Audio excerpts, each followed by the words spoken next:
Welcome to another episode of the podcast. I'm so pleased that you're here. Good, juicy topic today. For those of you that are interested in learning more about the masculine and the feminine, I want to talk to you today about something that I heard another business owner saying, and they're in private practice as well. He's a physiotherapist, and he was saying in his group this morning that in his opinion there's no place in private practice for emotion, and that you should just focus on your metrics if you want to make your $1 million. So yeah, totally different approach to private practice than me or than us. You know, I imagine you're like me and you value the masculine and the feminine as well, but I just thought it was so interesting to hear somebody be so strong in their opinion. And this is what I'm talking about when we talk about marketing. You've got to have a strong point of view about something, because that's what lets people know whether you're for them or not. Okay, so I'm going to stick around because what I liked about this was that, you know, I felt challenged, and so that's good because it's making me look more closely at what I believe to be true. And since hearing that this morning, I guess what it's done upon reflection is it's really just confirmed for me that I do believe that there's space for emotion in business. I believe that there's space for all emotions in business, actually, not only the good ones. I think all emotions are good because they teach us something and they let us know something. One of the most helpful things that I ever learned about emotions actually was from Esther Hicks, and she was sharing that you have this internal guidance system like your inner GPS, and that one of the functions of emotion is to let you know when you're out of alignment with something. So, you know, if you feel discomfort, if you feel like you're procrastinating, if you feel like, you know, whatever, it's an indication that you're off course. She believes that's one of the functions of emotion, and that made so much sense to me, because when you're on course, you're in flow, right? And everything just feels really easy, and there isn't procrastination when you're in flow, and there isn't, you know, negativity when you're in flow, and there's no doubt when you're in flow. All those kinds of things just kind of fall by the wayside, don't they? So for me, I don't believe that there are any, you know, they shouldn't be called good or bad or anything like that. It's just emotions. And I believe wholeheartedly, 100%, there's absolutely space for all of us to have emotion in our private practice. And I really feel too that for private practice owners, whether we are medical professionals or allied health professionals, or maybe we're working in complementary or alternative health fields, we're all sharing a common goal. While we all might have a different role or a different profession or a different way of working with our clients, we all share the same goal. And that goal is to help people feel better sooner, right? We are here to help people learn how to heal themselves or how to get better and all those kinds of things. So our business isn't about us. Our business is built, you know, for a bigger purpose, for something bigger than us, which is the helping. And I think because of the nature of the work that we do, there's absolutely a requirement for emotion, for that feminine energy, right? For that divine feminine energy. I'll tell you how. I think if you want to create a successful business for you, whatever that looks like for you, because it's different for everybody, isn't it? But if you want to create that successful business, then you're going to need clients. That means you're going to have to market your practice. What's the most powerful way to market your practice? Is it to put an ad up that says, you know, I've got availability now? Or is it to build relationships and connections with people? It's going to be about building relationships and connections. And how can you do that if you're devoid of emotion? Or how can you do that without bringing emotion into it, right? So, of course, we're going to be expressing empathy. We're going to be having compassion. We're going to be laughing with people. We're going to be, you know, grieving with people. All of those kinds of things are really, really, really, really important. And I think the role of the feminine, so I'm not saying the role of women or anything like that. I'm talking about the masculine and the feminine energy, but I really feel like both the divine masculine and the divine feminine are necessary if you want to create a business that thrives and a business that flourishes. I feel like in terms of, what steps should you take, always the masculine needs to come first because number one, the masculine energy is about leading, right?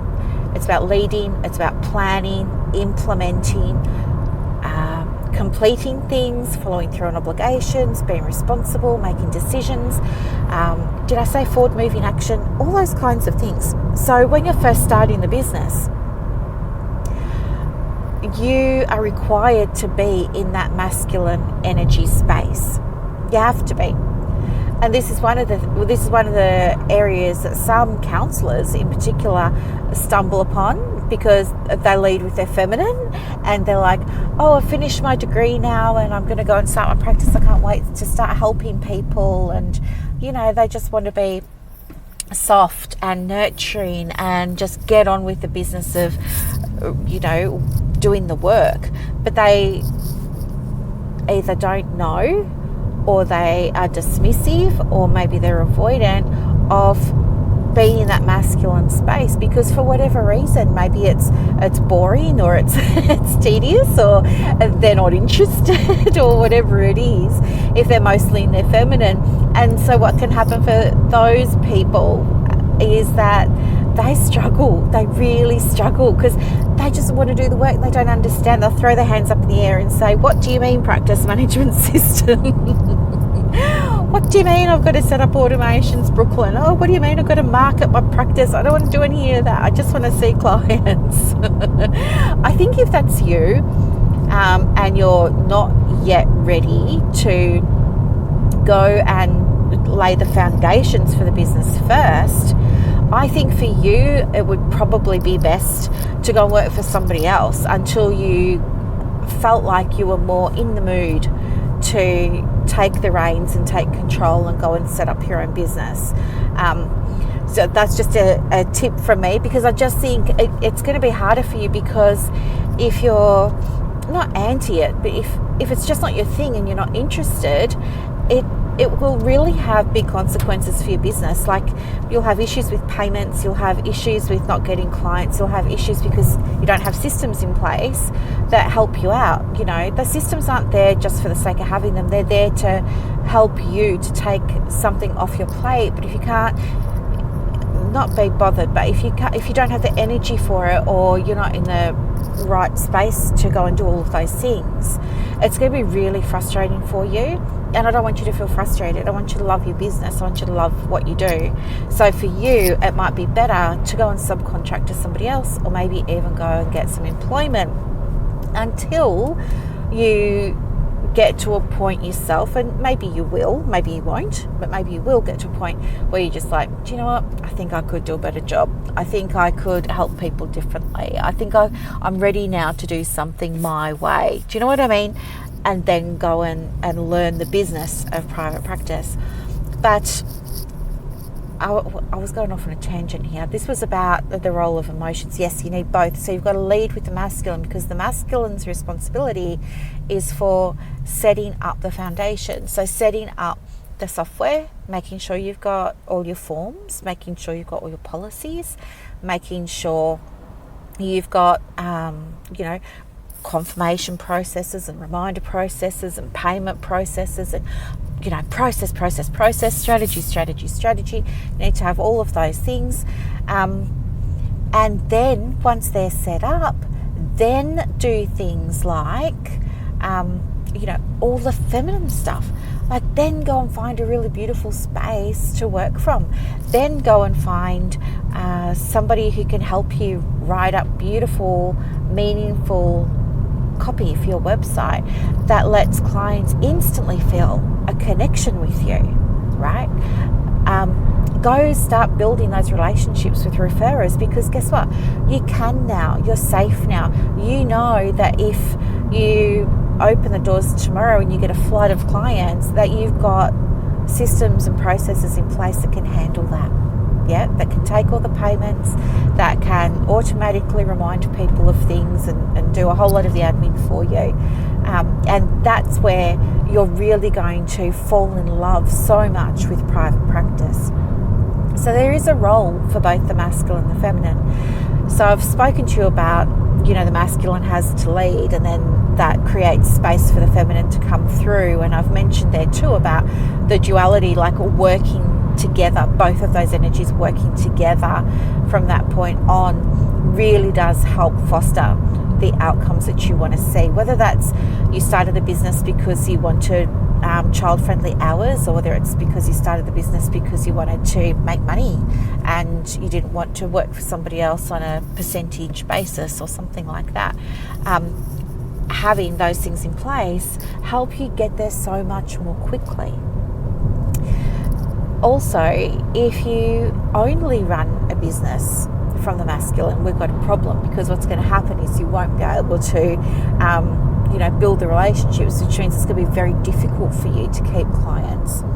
So you need to be able to connect with people. But if you're all about the business and you're all business minded, what's the experience of the client going to be like when they come into the room and they sit down with you? Are you going to be able to show up in a space that allows you to tap into that feminine energy? That feminine energy, not only about relationships and nurturing and connection, but also that feminine gift of it being intuitive and anticipating, having the empathy, having the compassion. Do you know what I mean? All those kinds of things are so important. And if you're only in the masculine, it's just going to make it that much harder for clients to feel rapport with you and to feel like you get it and that you're meeting them where they are. They might be more likely to respond better if you are someone who naturally identifies with, I'm a planner. I like to plan everything. I like to have everything scheduled 4 weeks in advance. I want to know what's coming up next. Everything I've got is automated, this, that, and the other. If you're someone who's mostly in the masculine, that's totally fine. But it just means the way you're going to handle your client load is by understanding that you're going to just have to spend a little bit more time perhaps looking at how you sit down and actually be present in the room with someone, how you connect with them. And do you know what I mean? We need to make them feel like you're here and you're present. But if that's a little bit of a challenge, or it's a little bit of a stretch, or it feels a little bit too airy-fairy, I totally get it. What could work better for you is doing something like a evidence-based model where you've got, it's a very structured process. It's kind of like Gottman, you know what's going to happen in each session, or it's kind of like a CBT, a very manualized approach to anxiety or depression. You know what's going to happen in session 1, 2, 3, 4, 5, 6, and you just follow that treatment manual and you stick to it, and you're getting pre and post session data, and you're getting pre and post intervention outcomes. That's probably going to fit with you more. So it's just a little tip there. If you felt like you're mostly in the masculine but you're being required to be more in the feminine in your sessions and it's just not feeling good for you, that's a little pivot that you might be able to make in terms of the therapeutic modalities that you're using. Hopefully that will help you. But yeah, it's different for everyone, and you know what, we're we're all going to be using healthy, sacred, divine feminine and divine masculine energies in our business. And there'll also be times when we're going to be using, perhaps the shadow feminine and the shadow masculine. We might feel competitive, or we might feel like we're martyrs, or we might feel that imposter syndrome, or we might feel not good enough or not worthy enough. And a lot of this stuff comes up when we're talking about things like fees. Yep. So it doesn't really matter, like if you say, when it comes to these kinds of things in my business over here, I'm more masculine. That's okay. You're going to ebb and flow with the energies, but you'll find that there's a dominant one. But we need to there's absolutely a place for emotion in how you run your business, because we want to be able to tap into that, because it's going to allow you to do things like see things from other people's perspectives. It's going to allow you to have compassion. It's going to allow you to have empathy. It's going to allow you to tap in and tune in to your own intuition, and from that space enable the door to be open to being creative and coming up with new and interesting programs, new and interesting packages, new and interesting workshops, or even digital products like your planners or your journals or your affirmation cards and things like that.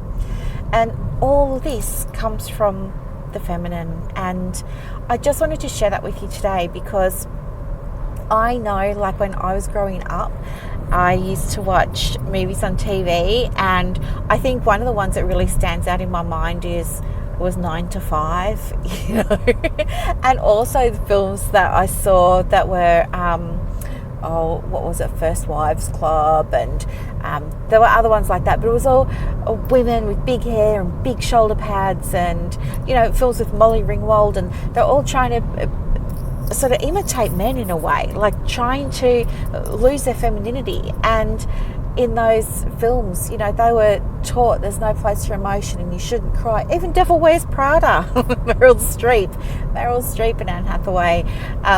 There's no place for tears and you shouldn't be doing that. And is she crying again, and stuff like that. I want you to know that there's absolutely space for you to express emotion in your business. But there's also things that you need to understand so that you can really make the most of those emotions. And that's by asking yourself, what is this emotion trying to tell me now? If you're feeling a certain way, also check in with feelings and ask, what is this feeling trying to tell me now? Is it, how am I responsible for this? How have I contributed to this? What would it look like if I did something differently? Is there another angle? Is there a different perspective I can take on this? So emotions are so important.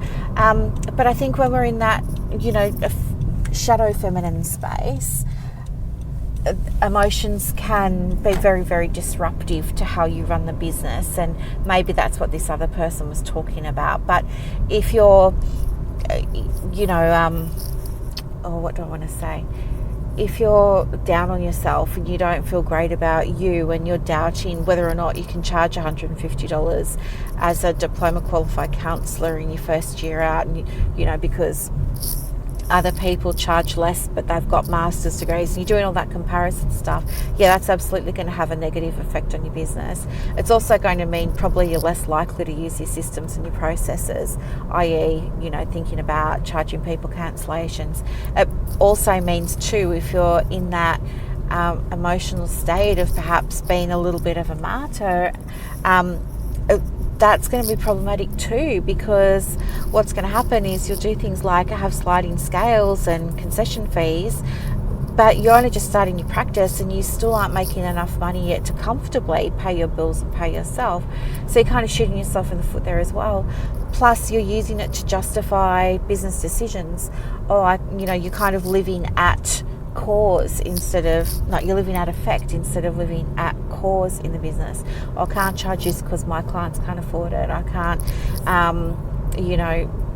have a niche because then I'll get no clients, and I don't want to deny people services. So all these kinds of emotions and these kinds of emotional thinking, you might also call some of these limiting beliefs as well, have a negative impact on the business, and we don't want that. So ideally, your private practice should feel ideally easy breezy, and if it's not feeling easy breezy, that's okay, because you just have to ask yourself a couple of things. What's not feeling easy breezy here?